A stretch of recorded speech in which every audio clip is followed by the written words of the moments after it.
Hey, what's up, everyone? It's the Lemesis, your nemesis, but you can call me Lem. And welcome to Just Another Cheesehead podcast. And today is the 7th of November, and this weekend we had football. If you're hearing from me, we had football. And the Green Bay Packers are 3-5. The Los Angeles Rams are 3-6.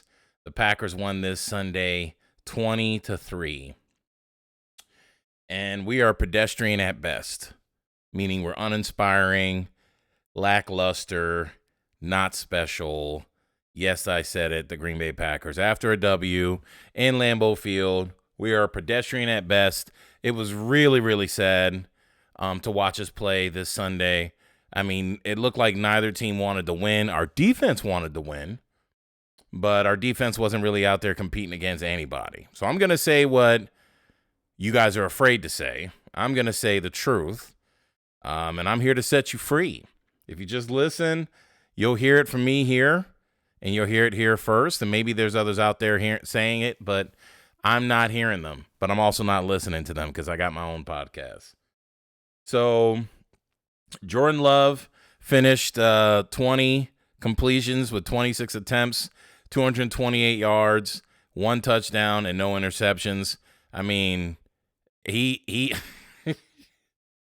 the reason why I'm calling this podcast Pedestrian at Best, because my goodness, I was watching his stats. I was watching his throws. He might have had, 3 or 4 good throws on that game on Sunday. 2 of them were wide open. Actually, all of them were wide open. He wasn't fitting balls in the windows.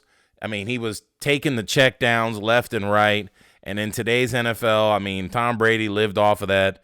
But in today's NFL, that's just not going to cut it. And, it was just really boring to watch. Extremely boring to watch. So Aaron Jones had 20 carries, quite a bit. He averaged only 3.6 yards a carry with 73 yards and a touchdown. For the majority of the game, it was enrich. I mean, it was 7-3 in the second quarter going into halftime. Then it was 10-3. And then literally we get to the fourth quarter. It's still 10-3. Very pedestrian. Bad football. 3 and outs over and over and over. Turnovers galore. And then finally we score another 10 points in the fourth quarter. And the last drive that Jordan Love has, he gets the touchdown. It felt very Rudy-esque. I thought it felt like, you don't really get to play Rudy. And, we're going to bring you in on the last play. And it's meaningless football. It's irrelevant. Go down there, score a touchdown. Then we can have the little moment where the camera zooms in on us and we're hugging and we're smiling. But the funny part about it is I'm pretty sure Rudy ended with the last game of the season. And this ain't the last game of the season, y'all. So you're not about to have your Rudy moment, Matt LaFleur and Jordan Love, because it's going to get real in the field. I want y'all to know it's about to get real. And who are you playing? Brett Ripon? This guy, I know his dad was a Super Bowl MVP, Super Bowl champ for a long time ago, but he's definitely not his, I guess, dad or grandfather or whoever in his family lineage. No disrespect to him and his family, but I'm just saying he wasn't playing like an MVP. He's 13 for 28, 130 yards, and I don't think you can really put that all on a defense. We know our defense ain't lights out, right? Because let's be real, the NFL league average of points per game is 20. I want to say it's like 21.7, and the Green Bay Packers on the season, they're averaging 20.0.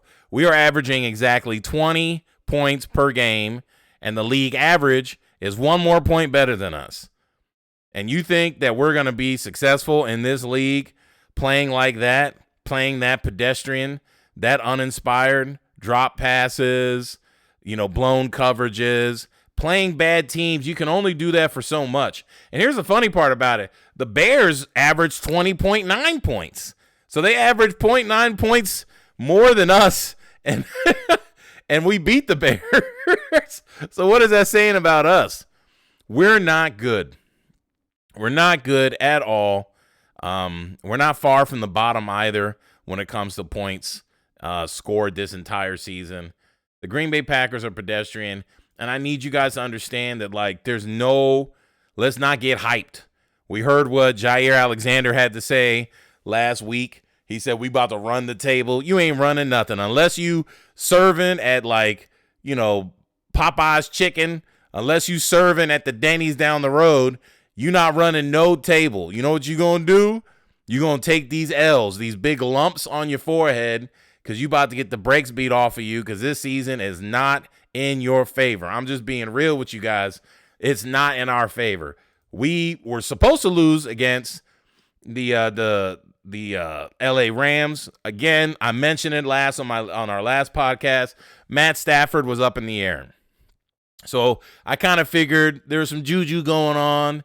Maybe we'd potentially get a gimme here and there. The football god, so to speak, graced us so that they could stop the bleeding, so we won't bleed for too long. But the bleeding will continue again because next week we play the Pittsburgh Steelers, then we play the Chargers, then we play the Lions, then we play the Chiefs, and then I guess we can get a little bit of a breather when we come back and play the Giants. So I expect, without a doubt, that we're going to lose at least 4 games in a row.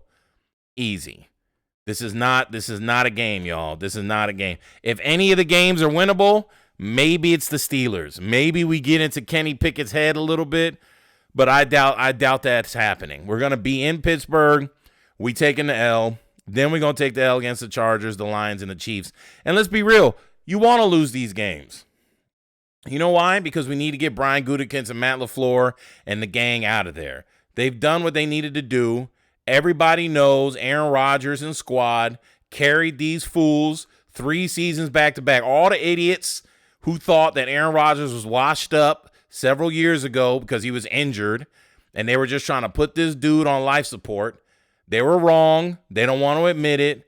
And so was Gutekunst.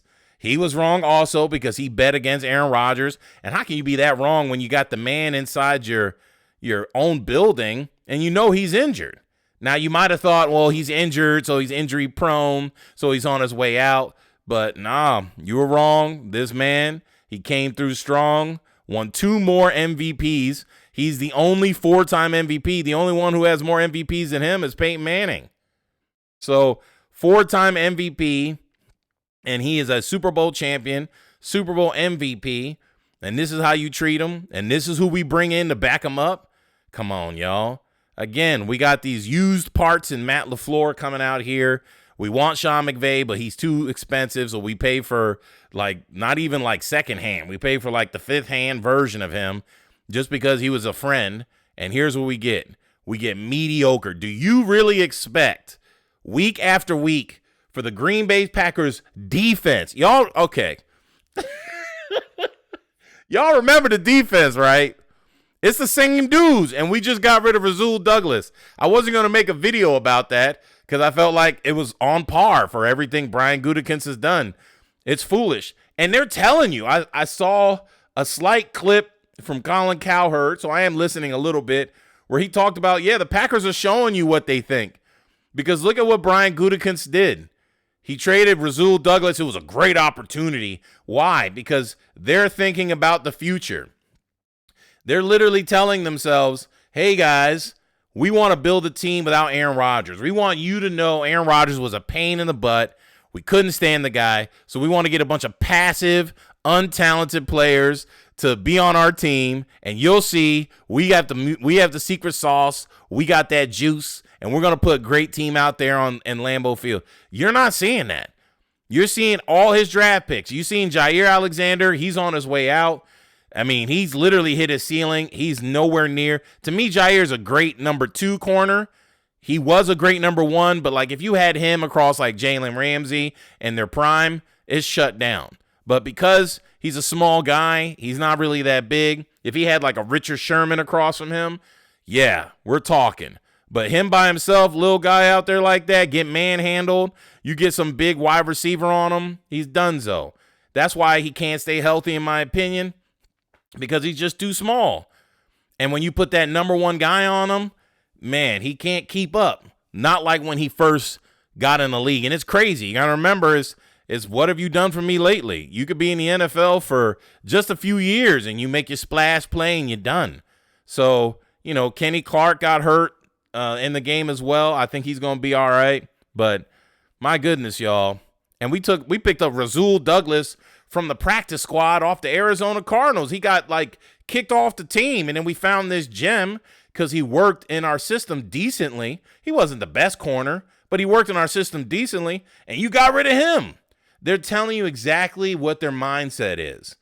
They're just trying to make excuses. That's all they're doing.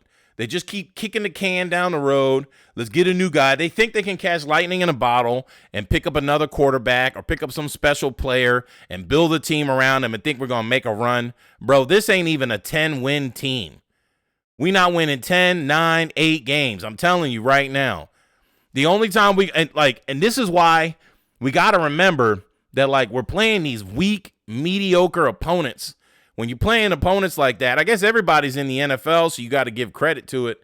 But playing teams at full strength matters. Playing opponents that are legitimate and good matters. Taking these little small victories off of teams that are struggling and they're reeling in their season as well, that's not saying anything.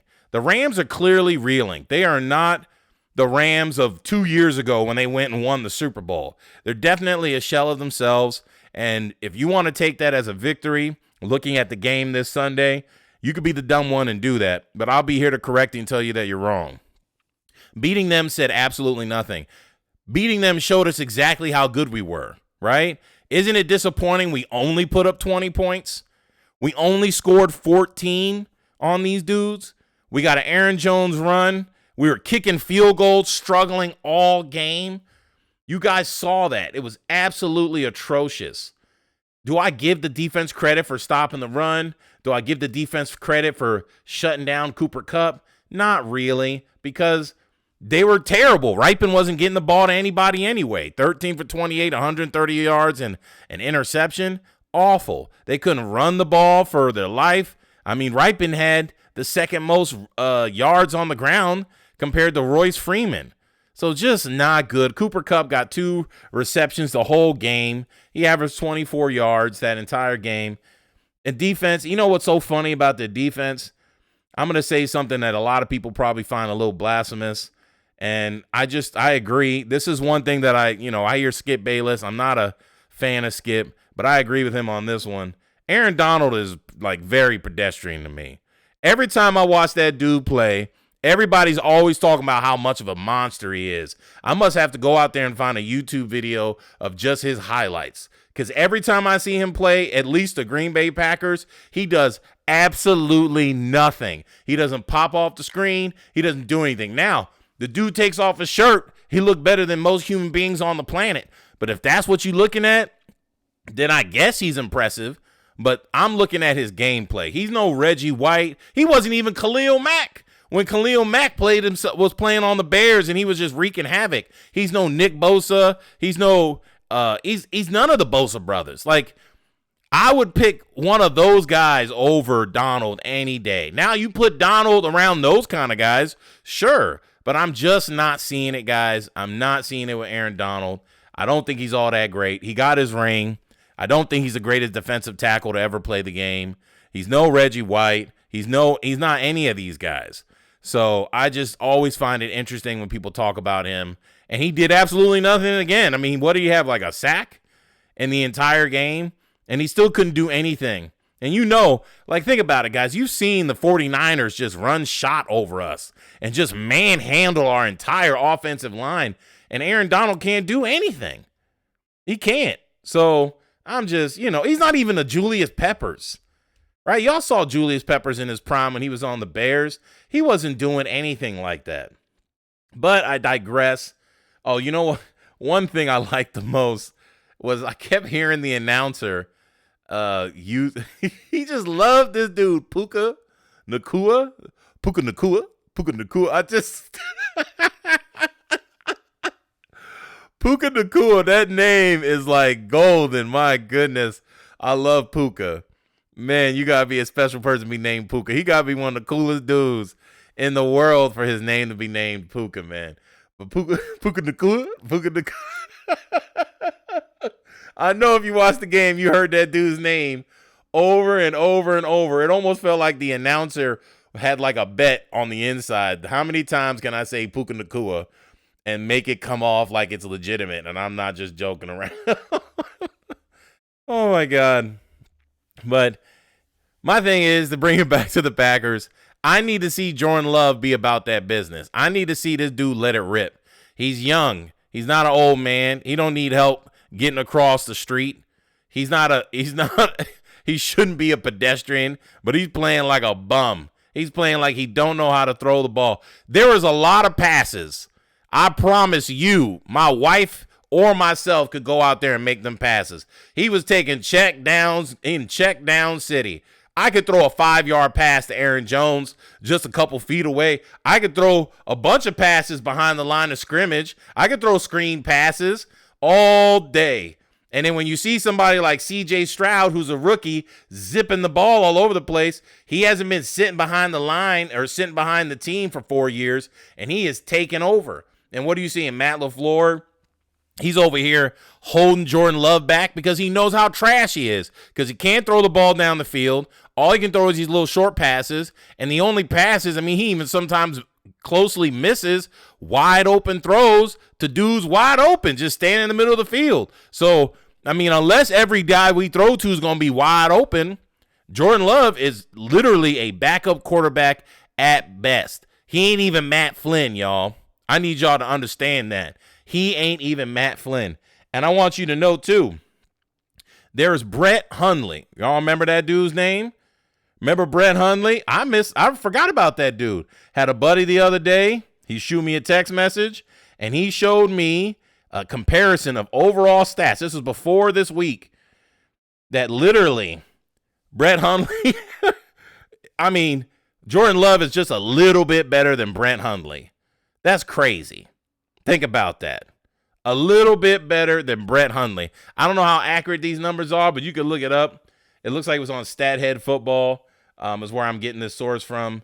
And it may be inaccurate. It may be accurate. I'm not sure. But that sounds about right. Brett Hundley is Jordan Love. And what happened to him? He went to the Seattle Seahawks, did nothing. And I don't even know if he's even in the league anymore. So, again, guys, Jordan Love is pedestrian. The Green Bay Packers are pedestrian. We are terrible, terrible, terrible, terrible. Absolutely terrible. I don't know if this is a joke. Matt LaFleur has the gall to go out there and celebrate with these dudes. Stop it. The Rams weren't even trying to do anything this Sunday. The game was just sitting there. Do you think that's happening? We playing the Buffalo Bills? You think that's happening? We playing the Chiefs? You think that's happening? We playing the Lions again? The Lions going to let you know. Even the Chargers. I know the Chargers had a losing record. They just beat the Jets the other day. Look how many points they put on the Jets. Do you think we have that kind of a defense? Nope. And look, and I'm telling you, boy, the Jets have a real defense, and their offense is awful. If you want to see a worse offense, watch the Jets. But we not that far from them. So that's all I'm trying to say, y'all. Let's put stuff in the proper perspective. We not winning more than 4 games this season. Well, let's see. We got 3 so far. We're going to win 1 more. We definitely going to beat the Bears. But we could potentially beat the Panthers and the Giants. So that's what? 3, 4, 5, 6. We're not winning more than 6 games. I don't see us winning more than 6 games. I really don't. 7 was my initial, that was my initial hypothesis. I thought we were going to bust out 7 games. I'm not seeing 7. I'm seeing 6. If we end up getting 7, that goes with my early prediction. But as of right now, on the 7th of November, we only win in 6 games this season, and I won't be surprised if it's less than that. Because I do think the Giants are beatable, the Panthers are beatable, and I do think the Bears still suck. So I'm not really, surprised about that. That last pick of pick of the season against the Bears. I do see us losing against the Vikings again. I do see us losing against the Bucks. Look what happened to the Bucks. They played the Texans, and they got C.J. Stroud throwing the ball all over the lot over there, looking like a champ. He looked absolutely incredible. He looked like he's going to make the Texans relevant. Now, it's a small sample size. You got to do this over multiple seasons. This is your first year. You got to see what happens in the sophomore slump. Let's see how you perform, because there's not a ton of tape out on you, just like there was with Jordan Love, but at least this kid was throwing lasers and darts all over the field. Jordan Love is just putting so much air underneath the ball. He don't have any zip. He don't look like he don't look like the future of our team, y'all. Matt LaFleur, you're on your way out. Brian Gutekunst, I hope you get out because I actually have no beef with Matt LaFleur. I just don't think he's that great of a head coach. But my issue is mainly with Brian Gutekunst and Mark Murphy, because they the dudes that hired him.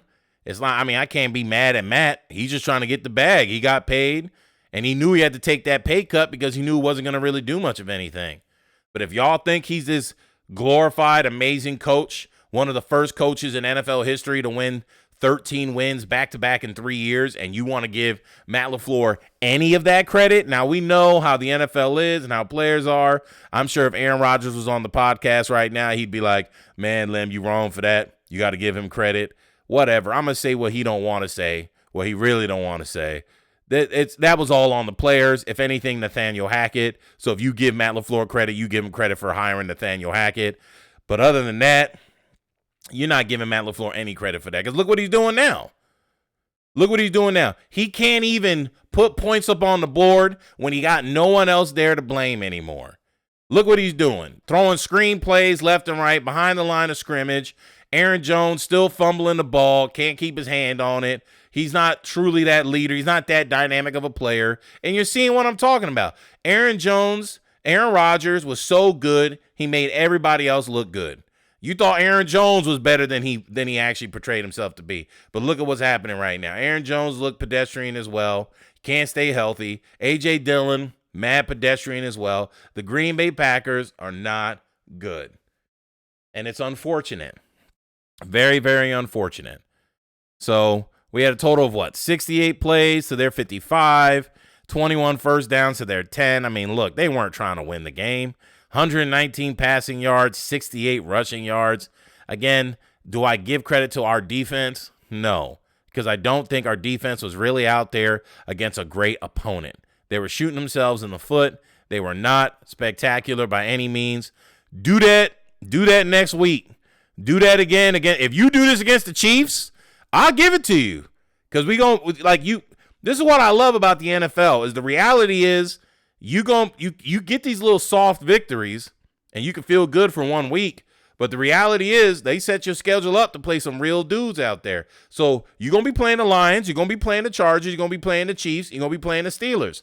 To shut me up, Green Bay and Jordan Love and Matt LaFleur, go out there and win all of those games. Shut me up.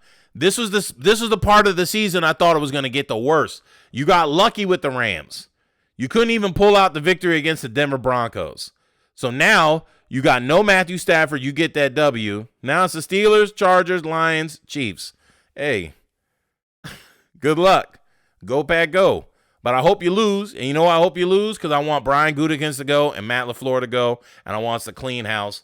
And I think I'm just going to end it right there. Because I think if I keep talking, I'm just going to be wasting my breath, saying the same thing, repeating the same thing. But honestly, my opinion hasn't changed at all one bit. And as a fan, you shouldn't look at this any differently, thinking somehow we're going to turn it around. 20 for 26, barely just getting a touchdown at the end of the game, and he had his little Rudy moment to score at the end of the drive. How many teams do you think are going to give us that many opportunities to score? And in the end, we still scored below the average amount of points NFL teams are scoring in the league. Think about that, y'all. So either one of two things is true. Either one, our defense is really about that business, which we know ain't the case, or the Rams are just terrible, and that's the reason why the game looked so, I wouldn't say look good. It ended in our favor. That's it.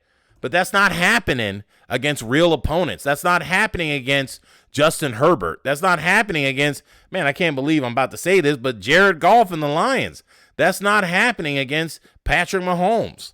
It's just not happening. And it's not happening against Kenny Pickett. So we'll see what happens next week. Start proving me wrong with the Steelers. Get a W next week. Maybe, and I still think if we win next week, that's still not enough. But you do it against the Chargers, you do it against the Lions, and you do it against the Chiefs. Now you got me talking. Then I'll change my tune. I'll say, all right, well, maybe I was wrong. I'll start to reevaluate and look at things differently, but I don't think that's going to be the case. And I think, unfortunately, we're a 6-win team at max. 7 to meet my earlier prediction for the year. But as always, like I always say, if you don't know the Lord Jesus Christ, you should get to know him. It'll be the best decision you ever make in your life. Look up the Lord's Prayer. Ask him to come into your life. And, again, it'll be the best decision you ever make. I'm the Nemesis, your nemesis. Make sure you follow me on Twitch. If you're watching me here, hit me up with a like and subscribe if you're watching me on YouTube. I greatly appreciate it. And as always, go Pack Go. I'm just another cheesehead. Don't ever forget that. I'm just another fan just like you, but I'm just here to tell it like it is. Peace, love, and hap, and I'll catch you guys on the next one.